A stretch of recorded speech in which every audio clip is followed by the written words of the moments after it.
I want to bring love and greetings from our State Action Network, Texas UU Justice Ministry, and our Executive Director, Reverend Aaron Walter, who was scheduled to do the opening today in Chalice Lighting. Unfortunately, she is sick with COVID, but she wanted me to send her love and greetings, as well as our board, and also greetings from the Drum Steering Committee. So thank you for having me here today. So for our chalice lighting tonight, as we gather in spirit of community and shared purpose, I'm reminded of the poignant words of a friend of mine, Pat Udibet Lichty, who's a member of DRUM, a lay leader, social worker, and justice advocate in Pennsylvania. In her writing for Persistent Faith, she wrote, "We face a challenge to democracy, a challenge that calls us to hope in moments of despair, a challenge that asks us to persist in the faith that we can and must make a difference." So today, as we light our chalice, we embrace this call to action and we ignite the flame of hope and the resolve to persist in our faith, believing steadfastly in our power to effect change and protect the rights and freedoms foundational to our democracy. So with lighting this chalice, let us kindle the fire of determination and resilience within us. May this light be a beacon that guides our thoughts, words, and actions towards the upholding and defending of democracy and the sacred right to vote. May we carry this light within us as we work together for a world of justice, equity, compassion, and collective liberation.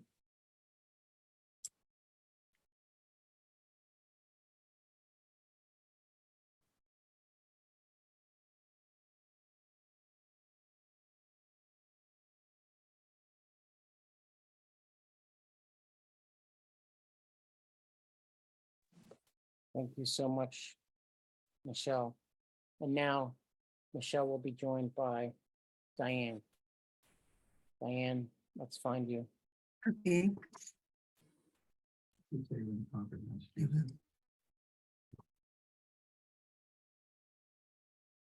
Good evening. My name is Diane Proctor. That was a beautiful introduction. Thank you so much, Michelle. And I'm proud, I'm a member of the Reclaim Our Democracy Committee in Concord, Massachusetts, part of the First Parish Church here. And I'm proud to introduce my friend David Pepper to our gathering. David Pepper based the title of his first book, which so many of us read, Laboratories of Autocracy, on Justice Louis Brandeis's famous 1932 dissent, in which Brandeis wrote, "It is one of the happy accidents of the federal system that a single courageous state may, if its citizens choose, serve as a laboratory and try novel social and economic experiments without risk to the rest of the country." The commentary has been shortened and coined as simply and recognizably, state legislatures are the laboratories of democracy. But David Pepper has warned us that these laboratories are no longer benign, novel social and economic experiments. For when we pull back the curtain and view clearly the assault on fair voting in this country by state legislatures, we observe how broad and aggressive the onslaught truly is. We are witnessing something much bigger, much deeper, he has written. It's a coordinated nationwide weaponization of state houses to undermine American democracy itself. And where it could lead heading into 24, even permanently, is downright frightening. In his most recent work, the focus of our work this evening, Saving Democracy, David presents us with a brilliant primer for activists. He also produces a daily newsletter that is replete with information about the state of political affairs in our country. David is a lawyer, writer, political activist, former elected official, and an election law adjunct professor at the University of Cincinnati College of Law. He actually offered a course this fall on voting rights and voting law. He graduated for all of us if we wanted to be participating. He graduated twice from Yale, once as Phi Beta Kappa undergraduate, and again when he earned his JD from the law school. He has served as the chairman of the Ohio Democratic Party between 2015 and 21. In that role, he was engaged in numerous fights and extensive litigation over voter suppression and election laws in the Buckeye State. Many previous elected roles have included serving on the Cincinnati City Council from 2001 to 2005 and served as the Commissioner of Hamilton County in Ohio from 2007 to 2010 and is president of that commission. In between his political offices and graduation from Yale, he spent 3 years in Russia working for the Center for Strategic and International Studies, a Washington, D.C. think tank, where he served as a research intern for Brzezinski and spent time with such luminaries as Henry Kissinger and Paul Bremer. Based on his time in St. Petersburg, David has also written 4 novels that bridge real-world politics and fiction. Now, while his accomplishments are clearly many, what we are here to appreciate this evening is his newest work, Saving Democracy. So thank you, David. The microphone is yours. Thank you, Diane. Really appreciate that introduction. And I'm so honored to be with you. I'm so honored to join. You've had some wonderful authors in the past, and I'm honored, flattered to be included in them. And it's great to see so many of you from across the country joining us. I love getting the word out about democracy way beyond the usual handful of swing states that are too often told that they're the only ones in the fight, when in fact it's every single state, every single community. And so it's great to be able to talk to folks from all over the country. I'm going to talk for about 25 minutes and then look forward to questions. One of the things I want to thank is I really appreciate the group here, the leadership, getting some of my work out there. So hopefully you've got some of the things that often are not, people haven't read in advance. A lot of you have. So let me though start with sharing a screen. I'm going to do this relatively quickly, and hope you can find it interesting. About Diane mentioned, what made me write, she mentioned I had written these novels, and I'd been the party chair, I'd been in office. And in about 2021, I grew so alarmed by what I was seeing that I literally, in a frenzy, wrote the first book that Diane mentioned that some of you may have read, called Laboratories of Autocracy. And I feel like if you read it, you probably can sense this is a guy writing with urgency, like, my gosh, we're losing our democracy. And no one really sees why, because they've made it only about a couple presidential candidates as opposed to the bigger picture. So my goal in writing that book was to explain the big picture, the weakness, where the attack on democracy is having the most effect and doing the most damage. And then the follow-up book, Saving Democracy, is once you see all that problem, what do we do about it? So I'm going to very quickly go through both of those tonight before we get to questions. And then a lot of the solutions in Saving Democracy come very naturally from the vision I'm going to lay out. But my hope is that when you see and hear what I'm about to describe, it's something that you'll remember going forward. I believe that this is something I wouldn't have even written the first book. One of the benefits of writing is you think problems through as you write. But by the time I got around to writing the second book and doing a lot of presentations, I really have come to believe that we've really made an error in the way we think about democracy in this country and politics. That has made us somewhat blind to where the real damage is happening. This is sometimes because we view everything with such a partisan lens, we don't quite see the deeper problem. And it's also, we haven't yet really come to terms with how sort of long and how sophisticated the attack on democracy really has been. So I want to take a step back and walk through what it looks like in a way that I think is alarming, but also helpful long-term to solve the problem. So, excuse me. I think most of America, Democrats, independents, and even some Republicans, for in the media, mainstream media, for a long time, we've sort of just described politics as this battle between red and blue, as if it's a singular battle between two sides doing the same thing. And we kind of very casually describe it that way. And the thing I've concluded that is that that's a real problem, because when we describe the two sides as if they're engaging in a similar battle, I think we fail to see what the side attacking democracy. I want to be very clear. I'm not throwing all Republicans into that camp. I try and not have these this feel as partisan as I think it's been made of late. But we really blind ourselves to the battle against democracy and what it looks like. I think the battles are, the sides are doing such different things. We're better off seeing it as two separate battles. Not one singular battle, two sides, red and blue, sort of fighting the same battle. What do those two battles look like? The side on the left here, again, it's not just Democrats, it's Democrats, independents, mainstream media. This side, I think since the 60s, has brought two assumptions to its battle over politics. The first assumption it's brought is an assumption, and I think we can all admit now was not correct and maybe naive or even a little privileged, that democracy is sort of intact and strong no matter what, that it just is there to stay. Sort of an overconfidence because we're America and we are democracy. It's sort of, that's how we think about it and we take it for granted.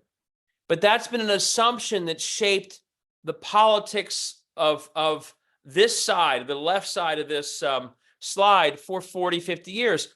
Oh, a democracy's fine. It's intact. Thank you, John Lewis, for building up the Voting Rights Act. But since then, we're fine.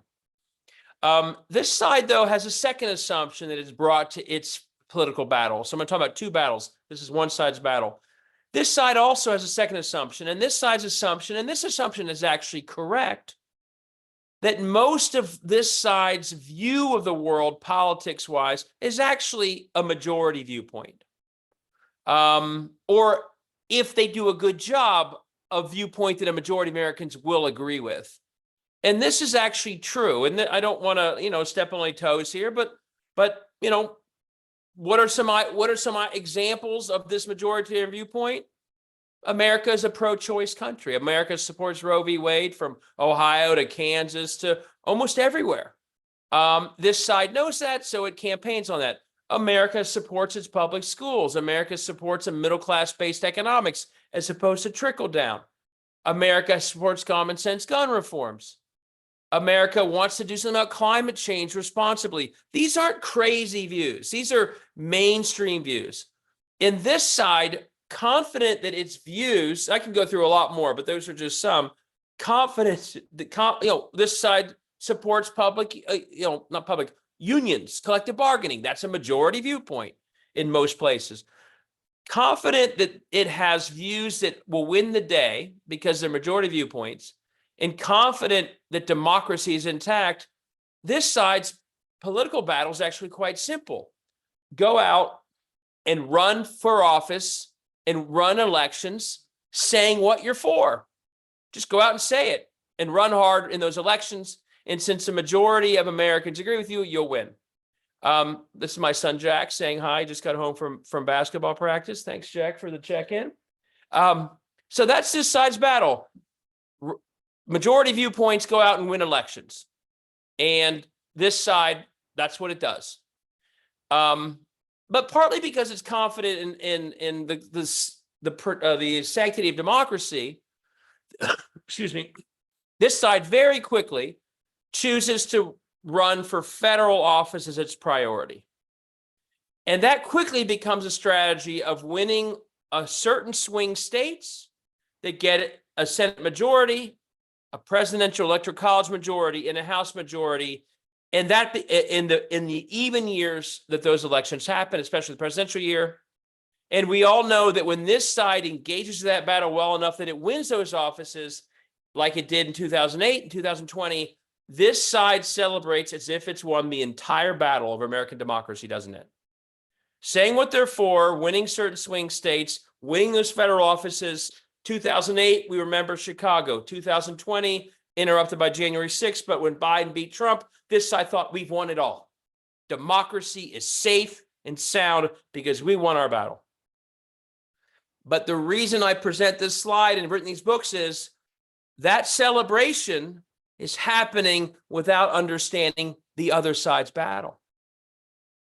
We are assuming the other side is fighting the same battle. So when we win our battle, we think we've won everything.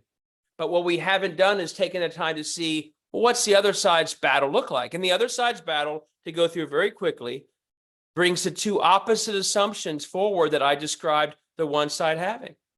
This side, again, this is not one party. This is a strand of a party that right now does not really appreciate democracy. I'll put it nicely.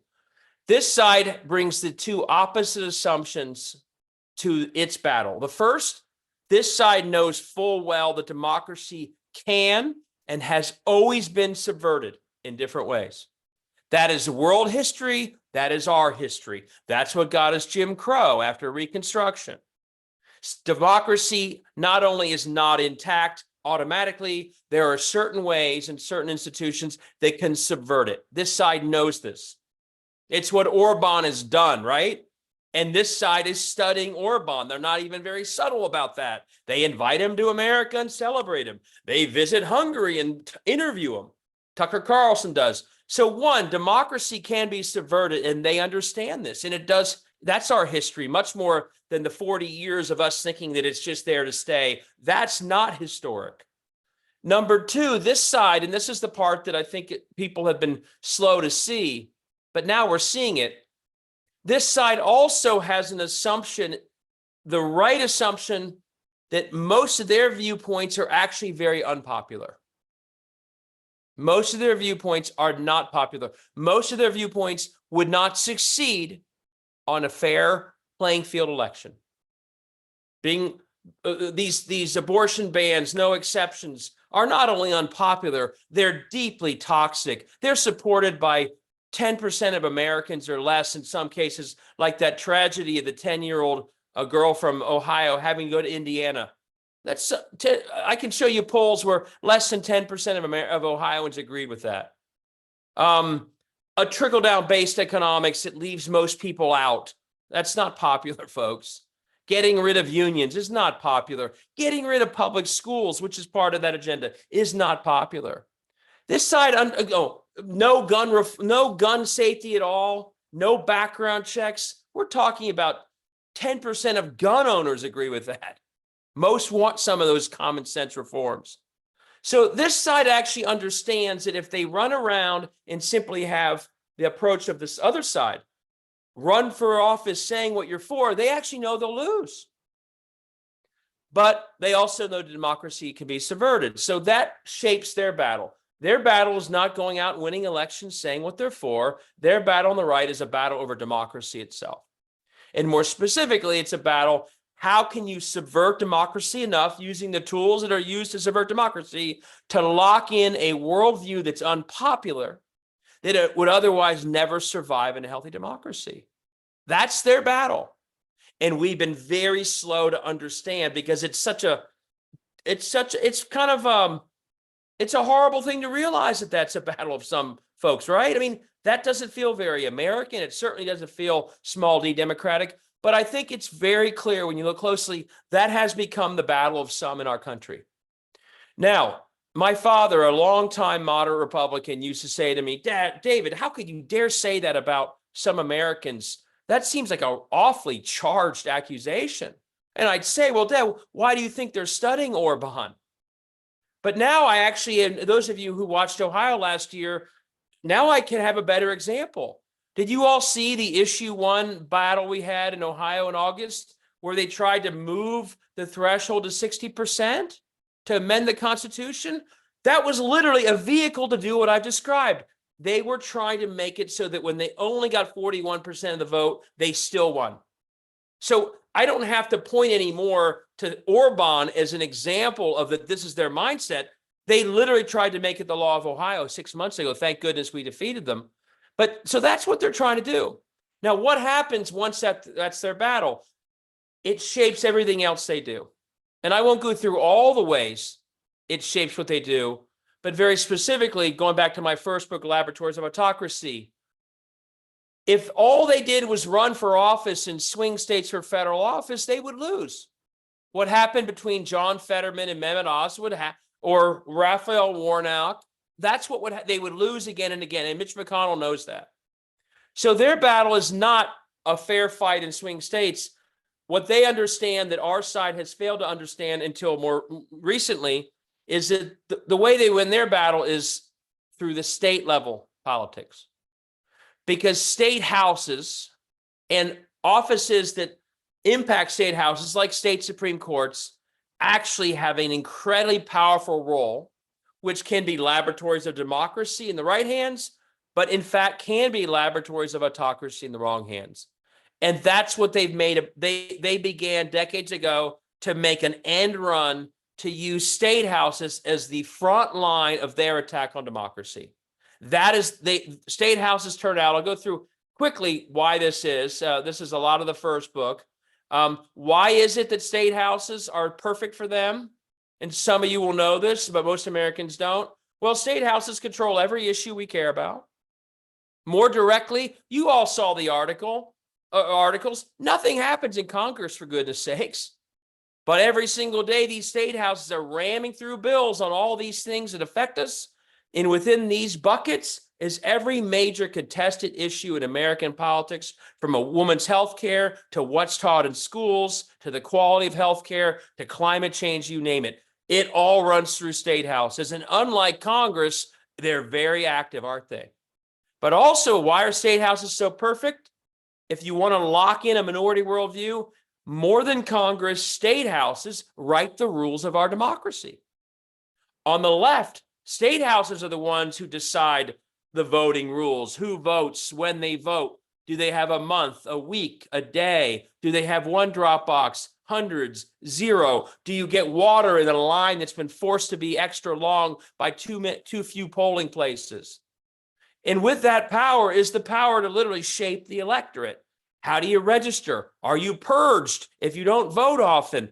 All of that is an immense power, especially a power that is valuable if you're afraid the majority is going to vote against you, isn't it?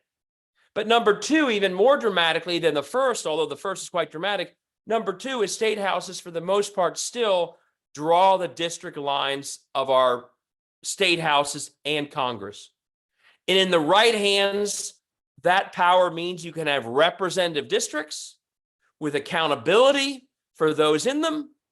In the wrong hands, it means you can rig the whole system, where people are basically guaranteed re-election for life, often no opponent whatsoever for most of their careers, where the state representatives as a collective do the opposite of the will of the people of that state because it's so gerrymandered.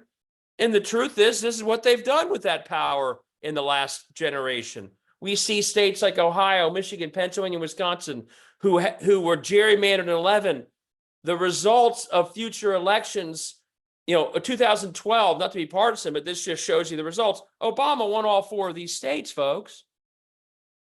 And in 2008, when they were less gerrymandered, his victory translated into legislative majorities that reflected the same blue map that elected him. 4 years later, the exact opposite happened. These state houses and congressional delegations literally reflected the opposite of how the people had voted at the highest level. It's so dramatic that when you break it down, now Wisconsin's going to get ungerrymandered, knock on wood, thanks to a Supreme Court opinion in Wisconsin. But look on the right here. You literally had a situation where one party voted by 9 points. Citizens voted by 9 points for Democratic candidates for the Wisconsin legislature. And in 2018, that majority 9-point victory translated to a 2-to-1 supermajority for the minority party. No joke. That is a system that Vladimir Putin would admire. Or Orban. Whoa, you mean you're underwater by 9, but you still run everything? Yes, that's what gerrymandering has done. Gerrymandering has also created a situation where most of these races aren't even close. And as I'll go through a little later, where now in state after state after state, they're not contested. We have a generation of politicians at the state level, and many of them moving up to Congress, including Mike Johnson himself. And I know this is small type, so this is a good eye test for everybody.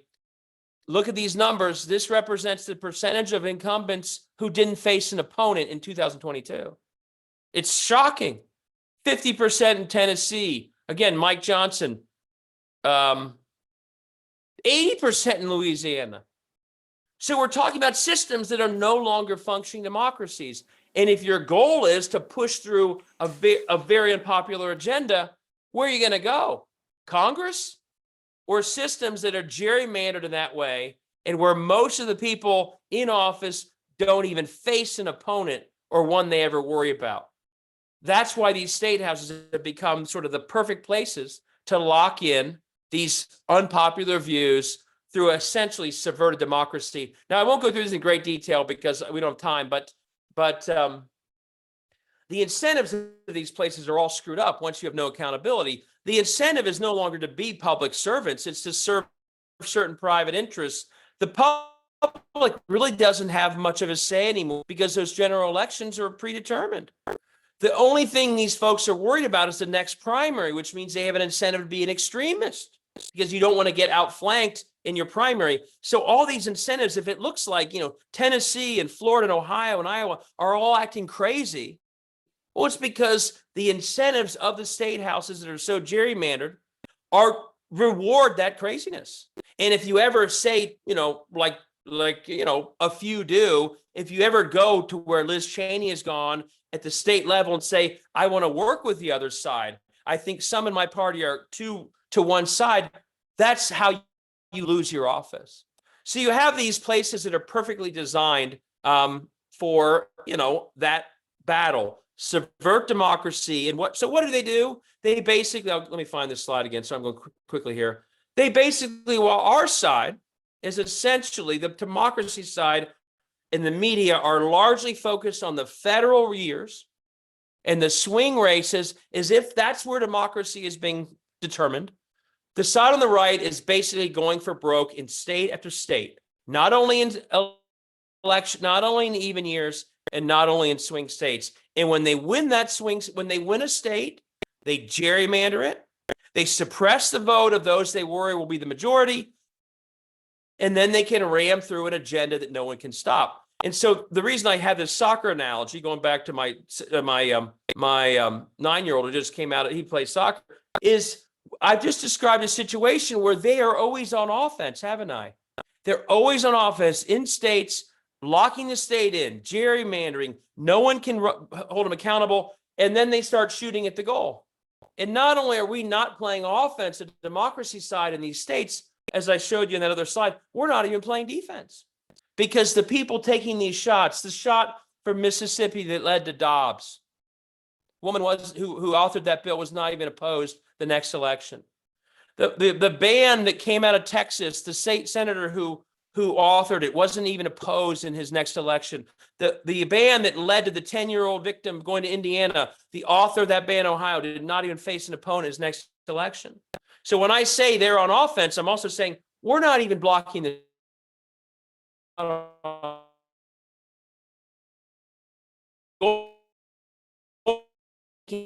win enough U.S. Senate race. And when they shoot, you'll remember when Dobbs happened, most Democratic politicians, I'll put it this way, but even the media, the response was, well, this means that there need to be more Democratic U.S. senators. And again, that's like looking at this slide saying, if only the team on the left had a better goalie, they'd win. Instead of saying, well, why aren't they contesting all those shots? Why are they doing that? So this is sort of the big picture. Now, I don't have a lot of time. We're running out. David, What's my you're number one? But you're take fading in and out just a away? little bit. Remember You're this doing- slide. Honored that you've read these just recently. Yes, just a little bit. So, How about, but am you're I okay now? Okay, now, sorry yeah. about that. no, just let you know. Okay. Okay. I'll do my best. So that we are in a battle for democracy itself. Once we see that, what we have to do becomes much more clear than the losing battle we've been fighting. Once we see that we're in a battle for democracy itself, I'll go through very quickly and then we'll take questions. Things become very clear, at least they do to me. One, it's a long battle for democracy. It's not about cycle. It's not about the next election. And my best example is someone who understood the democracy is a long game was Stacey Abrams. She understood that the battle for democracy in Georgia wasn't just about the next U.S. Senate seat. The same struggle John Lewis would. We are in that same battle. That has to be our mindset too, that everything is about a long game. Number two, it's a battle that's in all 50 states. We can no longer just simplify this as a battle for a few swing states. To allow the lack of democracy to be pulling all these other states, the non-swing states, down into extremism is just wrong. It's just wrong as a matter of justice. It's wrong as a matter of democracy. And what we are seeing is state to state in a downward spiral of extremism, of injustice. And too often, because we don't consider it a swing state in this very narrow federal battle mindset, we let it happen as if, well, they're not going to win a U.S. Senate seat or an electoral college vote, so we're not going to really contest. And that is allowing millions of Americans to be living in states that, frankly, I don't think meet a definition of a functioning democracy. David, there's been a suggestion that if we all close off our screens, and if you turn off your video or just use audio, or if you turn off your presentation, that you might not freeze as often and the feed would be smoother. So if we can all just turn off our videos, that might help. And maybe if you stop screen sharing, it is the suggestion that it might move more smoothly, okay? Shoot, is it that bad? That's been off and on, yes. I'm getting a lot of notes How's saying, this? David, okay, better.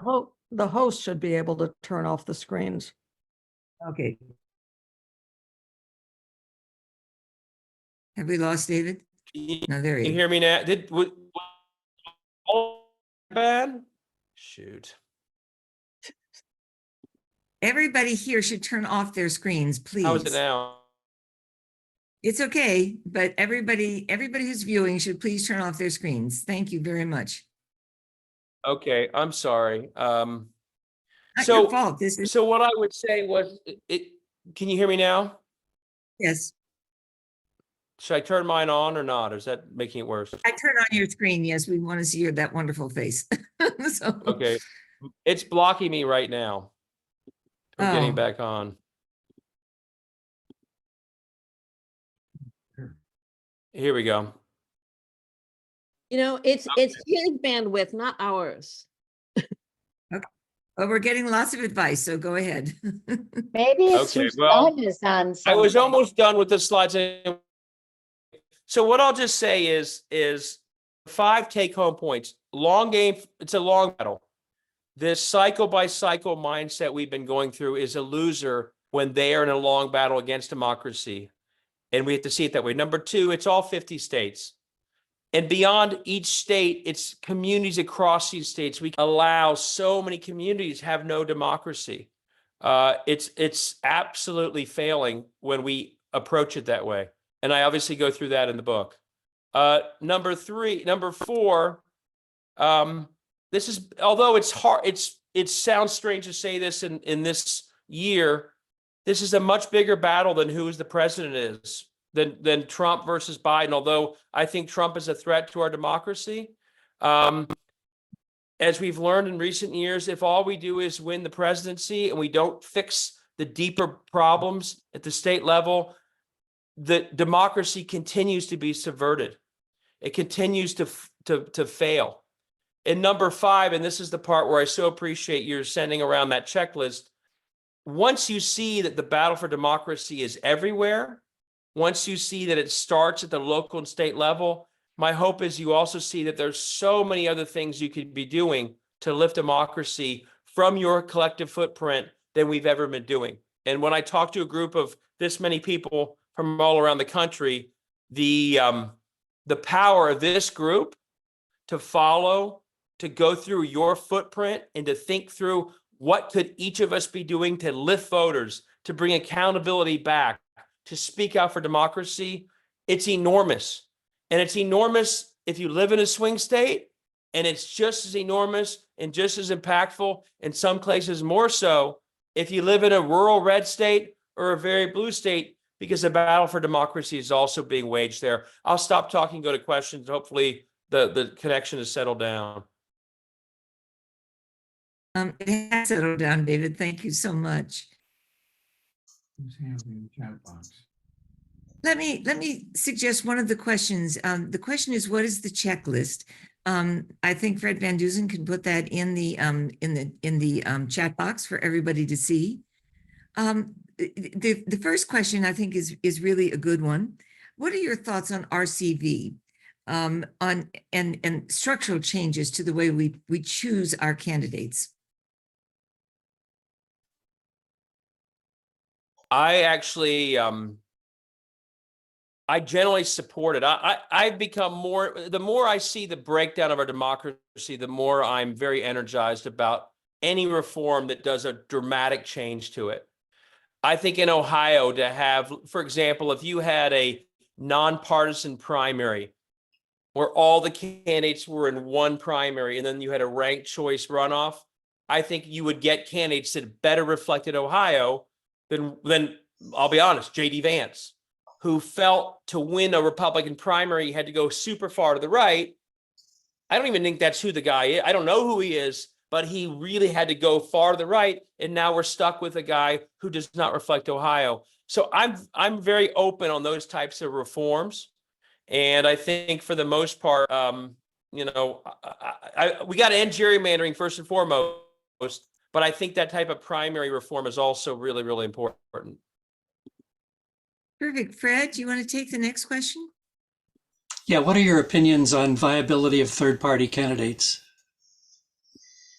I'd say viability. I think it's probably tough. I think that right now it's a system that people really are in their partisan corners of two parties, and I think in terms of the answer on viability, I think it's very hard to break through. I think more at the local level and maybe even at some state level, it's more possible. But I'll be really honest. Right now, my concern is, and this not everyone will agree with this. My concern is right now that we have a side that is getting more and more dominated by let's say, disrespect. It put it nicely for democracy itself. Right now, my concern going into this presidential year is that a third-party candidate could divide the pro-democracy side to allow an anti-democracy side that is actually still the minority, but it could allow it to win.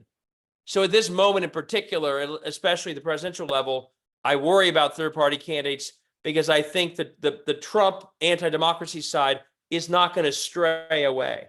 And that third-party candidate could pull votes from what would otherwise be a majority. But for the most part, I think having other candidates come in is probably a healthy thing in most elections. By the way, I'm going to share my Substack link for anyone, especially if I was going in and out, who's interested in hearing thought. If you've read my books and you like them, continue hearing things from me on a daily basis about these topics. Other questions? Lots. That your Substack is fabulous. So another question, and this one's a little more complicated.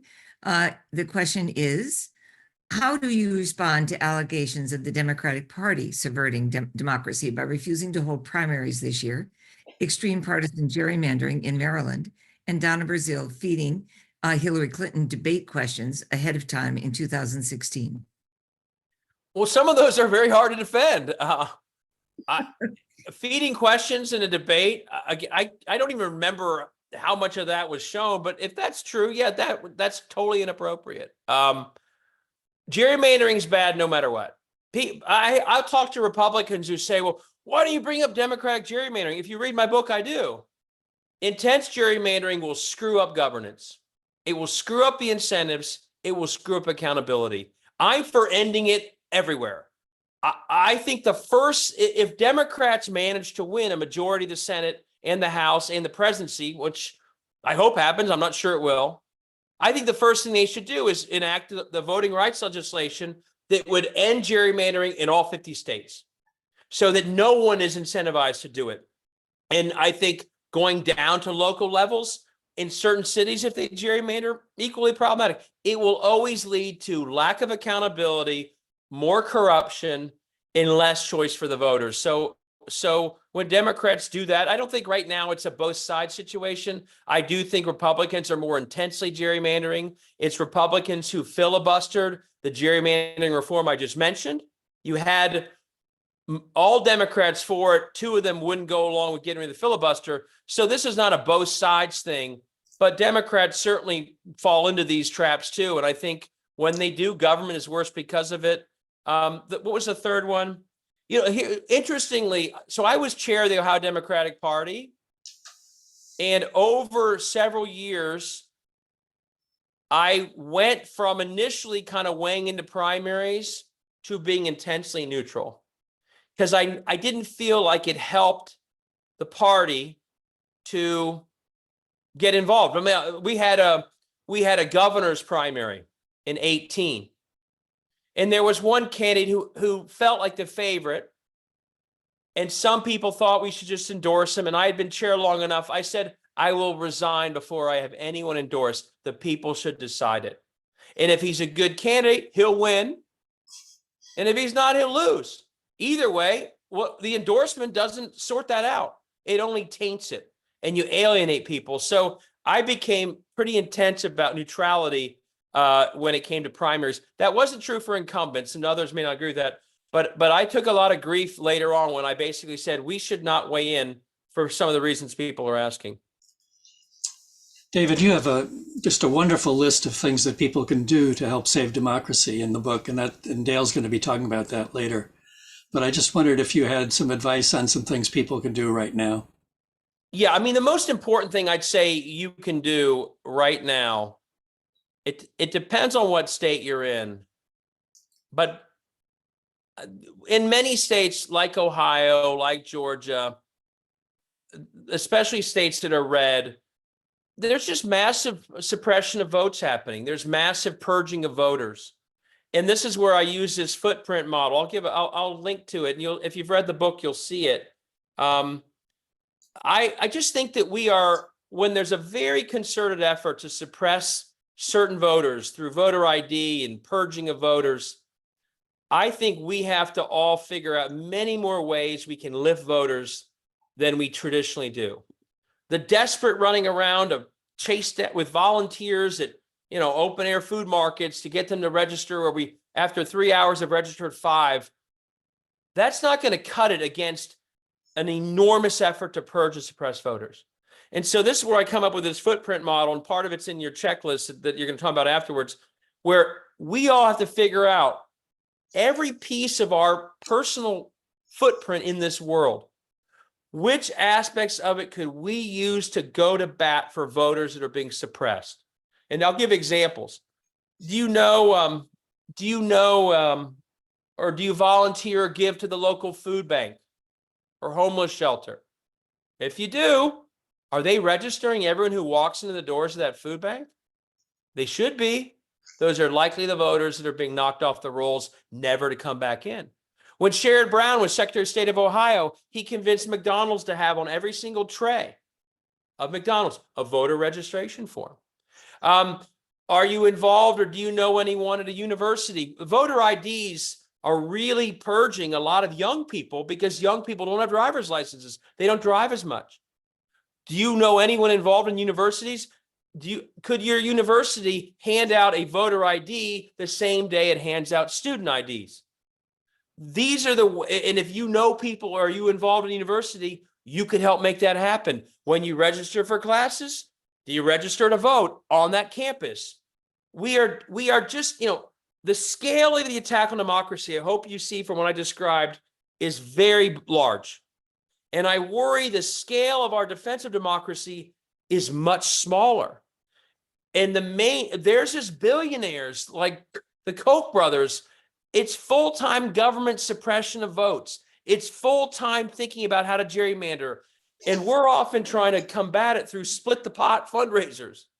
And so the best way I think we can scale up our effort for democracy is if we incorporate into what we do every single day, far beyond our typical political activity, all the ways that we can all be lifting democracy. So that link I put in there, it basically says to readers, fill out what your footprint in this world is, and use every part of that foot. Do you know, I see someone just wrote up Cleveland. Do you know the mayor of Cleveland? Cleveland could be registering everyone who goes in every rec center, every library, every public housing unit.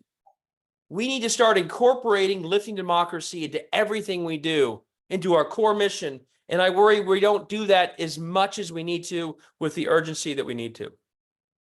That'd be number one right now. There are other things as well, but that'd be the number one thing that starts giving us the scale we need. We get another question. And the question is, in my experience, postcarding is counterproductive because it competes for eyeballs with candidates up and down ballot campaigns. Gold standard is door-to-door voter ID thoughts.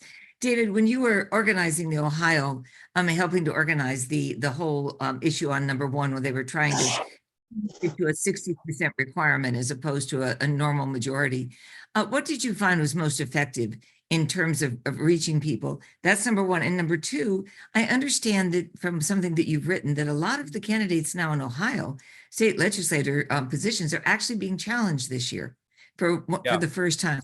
And so that's exciting. Can you talk about those two strategies a little bit before us? Yeah, both great questions. So I think there's debate about all of it. Obviously, in the end of the day, the most effective thing to do, I think studies show this, is the personal knock on the door. That's clearly, the most effective. And I think it really hurt the Democrats during COVID trying to be safe, didn't do a lot of door knocking in 2020. I think that really hurt a lot of down ticket efforts. I actually respected the respect of safety not to do it, but that lack of that interpersonal connection really matters. At the same time, there are a lot of people who aren't going to door knock because they're not even in the state or the community, or they're not comfortable with it.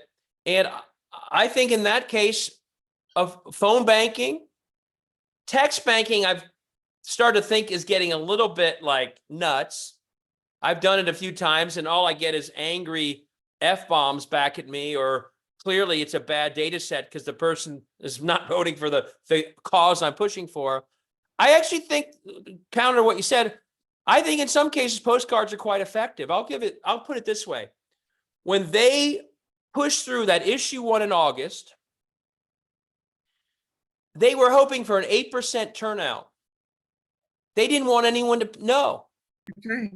And those postcards, just like Chris Hayes and Rachel Maddow talking about it, created a sense of a national fervor about what was happening in Ohio. And think about if you're a voter in like Dayton, Ohio, you didn't know this was happening because they didn't want you to, but you get a postcard from New York State saying, hey, your democracy is under attack in Ohio, make sure to vote. You actually may pay more attention because it's a handwritten postcard from New York that they know about something in your state, so you better figure out what it is too. So I think in those cases, and we've had very good postcard support on Supreme Court races. I don't know if it's going to change someone's mind on Trump versus Biden, but on some of the other races that are happening, like that issue in August, you all know that in the end, our turnout was not 8%. It wasn't 20%. It was 40%. And I think the nationalization of that race from volunteers across the country and from media woke Ohioans up to a crisis that the side that began that was hoping they wouldn't. So I think my attitude is to each his own. Don't do something that's a total waste of time. But if there's a group that's really committed to doing postcards every week in the right race and the right circumstances, I actually think it makes a real difference. And it greatly helped in our races in so glad August you- and again in November. I'm so glad to hear that because so many of us are involved in organizing exactly that kind of move. Yeah. Fred? I cannot thank anyone who was part of that stuff. You helped save Ohio. Ohioans woke up partly because around the country, people were saying, be sure you know about this. And they communicated in many ways. I think we have time for one or two more questions. Here's one. The battle for our democracy is also a battle about our Constitution. Yes. The Constitution is showing that it's not standing up to the test in terms of clarity, specificity, and relevance. I'm not sure how we would get to a consensus to have a constitutional redo. So how can we update the Constitution at this point? I think it's hard, and I think one of the risks is that the other side uses that process to make things a lot worse. I think several constitutional amendments. It's funny. This is one of my exam questions for my students. I could see some obviously amendments that undo Citizens United. You all know we do not have the right to vote enshrined in our Constitution. It's not written that way. It's written as a negative right. So a right to vote in other countries, learning from our mistake, have enshrined an affirmative right to vote, which puts it on far stronger ground. That's another one, as well as I think something that in the Constitution ends gerrymandering. Those would all be, I think, very appropriate. The path to get there, I think, very tough. But those would all put us on far firmer ground than what we've had to do for hundreds of years is to backfill the lack of an affirmative right to vote through individual amendments that were always framed in the negative. You know, you shall not have your right to vote infringed on account of race or gender, but we've been giving that right to vote out piecemeal as opposed to an affirmative right. And what we've learned is, depending on who's running the court, the meaning of the right to vote has dramatically shifted from one generation to the next. And then we all of a sudden have one generation with Voting Rights Act protections, and 30 years later, we have no such protection. So to me, a true affirmative right to vote maybe would be the most important. But I also think if you watch closely, there's a very, very sinister, probably is the right word, strategy that you can call a constitutional convention if you control enough state houses. That's the alternative way to call it, to amend the Constitution. And through all their gerrymandered state houses, they have come awfully close to getting the number of state houses they need. And if they did it that way, the Constitution would go in a dramatically wrong way quickly. And Diane, you asked this. Two really good trends in the last couple of years, picking up on some of the advice I give in my books.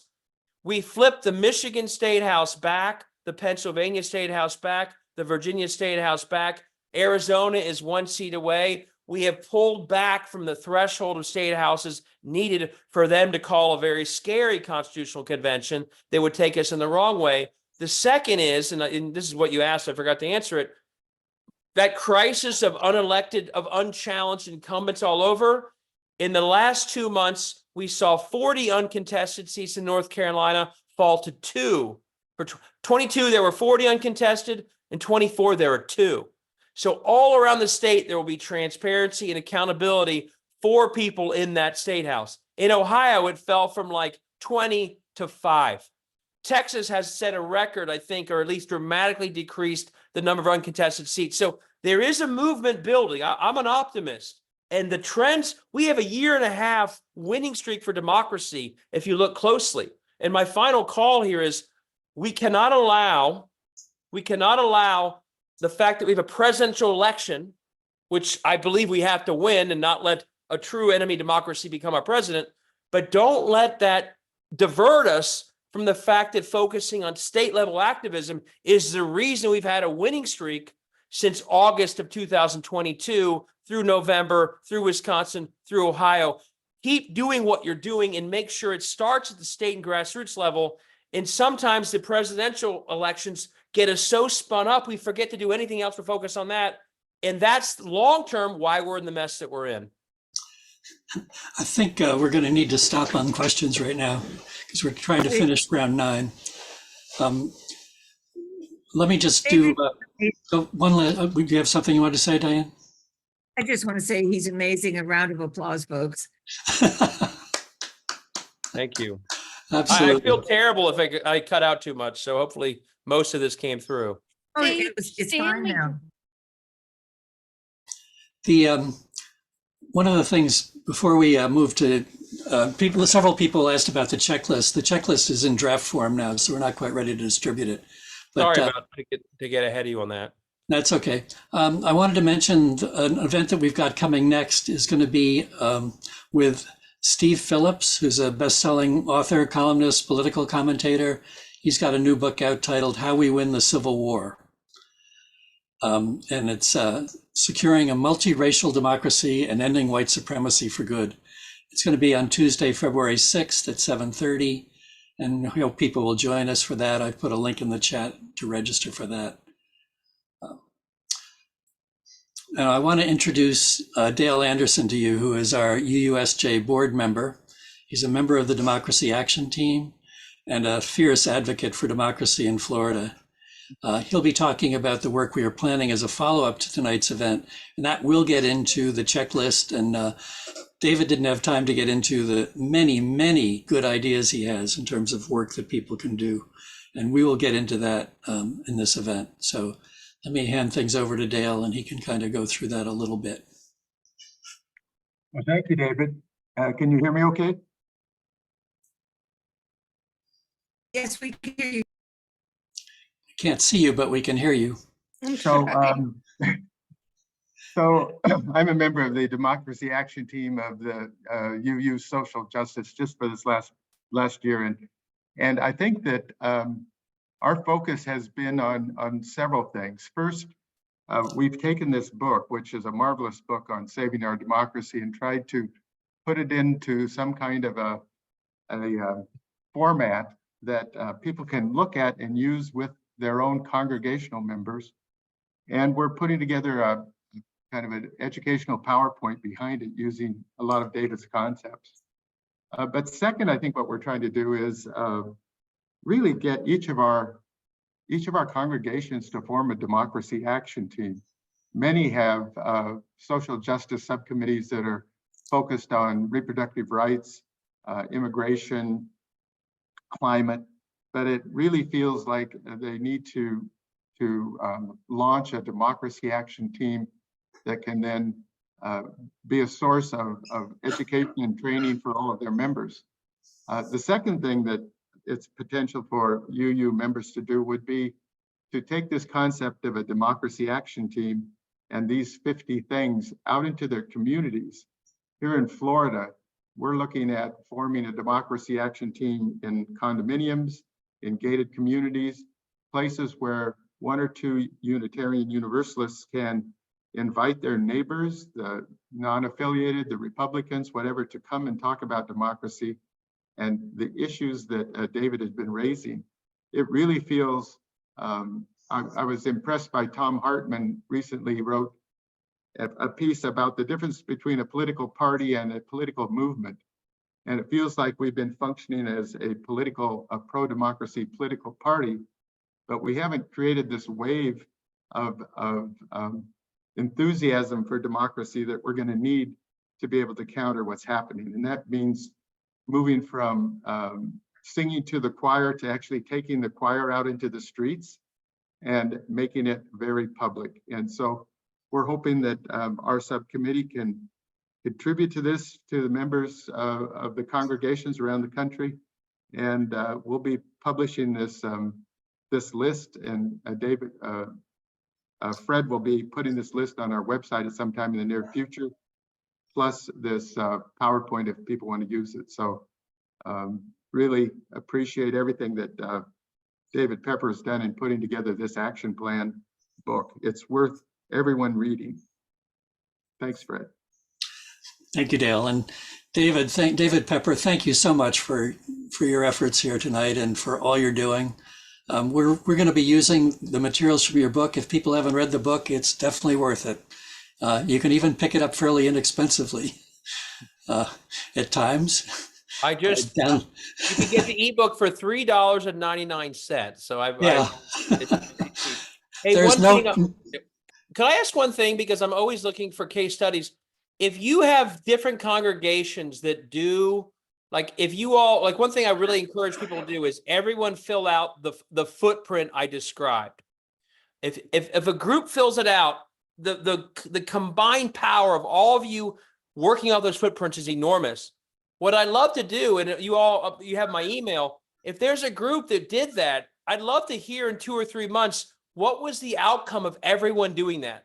What places started to engage voters, register voters, because then we can talk about that with other congregations. Hey, this really worked. This really changed our community. And I'd love to know about it, but we should all talk about it together as well. That's how you start to scale it up the right way. Sounds So I'd great. love to keep in conversation as different groups do that. We learn every time anyone does anything like that. Well, why don't we turn it back to Michelle at this point and then to Pablo.